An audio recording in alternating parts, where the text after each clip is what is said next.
पंचकुला के बाप बेटे पर अपने ही पैसे मांगने पर करवाई गई झूठी एफआईआर। पंचकुला के बर्खास्त तहसीलदार महेंद्र सांगवान ने पहले हरियाणा सरकार को 70 करोड़ का चूना लगाया। आकाश जी, क्या मसला है जिसके लिए आज आप मीडिया के सामने आए हैं? सर, मेरा नाम आकाश भल्ला है। मैं आपको ये बताना चाहता हूँ, पंचकुला का एक परिवार जो ठग परिवार है, जिसने सरकार को नहीं छोड़ा, 70 करोड़ रुपए के जिसके ऊपर इल्ज़ाम है, जिसके ऊपर 2 एफआईआर दर्ज हैं, एक विजिलेंस की तरफ से, एक सेक्टर 5 पंचकुला की तरफ से। उस एफआईआर में सरेआम लिखा है कि 70 करोड़ रुपए की ठगी सरकार के साथ करी है। पंचकुला में ये रहते हैं। उसके बाद सरकार के पैसे खाने के बाद भी पेट जब नहीं भरा तो लोगों को ये ब्लैकमेल करते हैं और उसके बाद उनसे पैसे ऐंठने की कोशिश करते हैं। अब इन्होंने वैसे ही वाकया हमारे साथ किया। हमारी झूठी एक कंप्लेंट अम्बाड़ा में दे दी। रहने वाला पंचकुला का है, पिछले कई सालों से पंचकुला में रह रहा है। वाकया बना दिया अम्बाड़े का। अम्बाड़ा में इसने हमारी झूठी कंप्लेंट दे दी है। कंप्लेंट में लिख दिया कि हमने बाहर भेजने के लिए कोई पैसे लिए हैं। उस कंप्लेंट में मार्च महीने में 2021 में दी गई थी और जून महीने में उस कंप्लेंट को डीडीए रिपोर्ट लीगल के साथ और एसएसपी की रिपोर्ट के साथ दफ्तर दाखिल करा गया। उसमें लिखा गया, रिपोर्ट में मेंशन किया गया कि इन्होंने कोई पैसे उनके देने नहीं है, बल्कि हमने उनसे पैसे लेने हैं, जो कि हमने चंडीगढ़ में केस चेक बाउंसिंग का केस डाल रखा है। सर, आपने किस चीज़ के पैसे लेने हैं उनसे? सर, मेरे साथ ये पार्टनर था, इसका महेंद्र सांगवान जो ठग है, इसका बेटा जो था सिकंदर सांगवान, मेरे साथ इन्हें पार्टनरशिप करी थी रेस्टोरेंट पंचकुला में।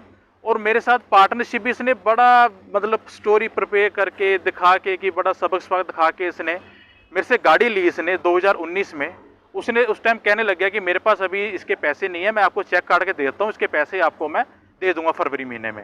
जब पैसे देने की बारी आई, उससे पहले ही इसने मेरी कंप्लेंट वहाँ दे दी। जब चेक लगाया, चेक बाउंस हो गया और उसका हमने इसको लीगल नोटिस भेज के केस डाल दिया इस पर चंडीगढ़ में। आपके साथ कितने की ठगी है? सर, हमारे साथ इसने 1.25 करोड़ रुपए की ठगी करी है, जो कि हमारा कोर्ट में केस चल रहा है। मानहानि का केस पंचकुला भी डाल रखा है इसने। सर, हमारे साथ ही नहीं, इसके केस दिल्ली में भी चल रहे हैं।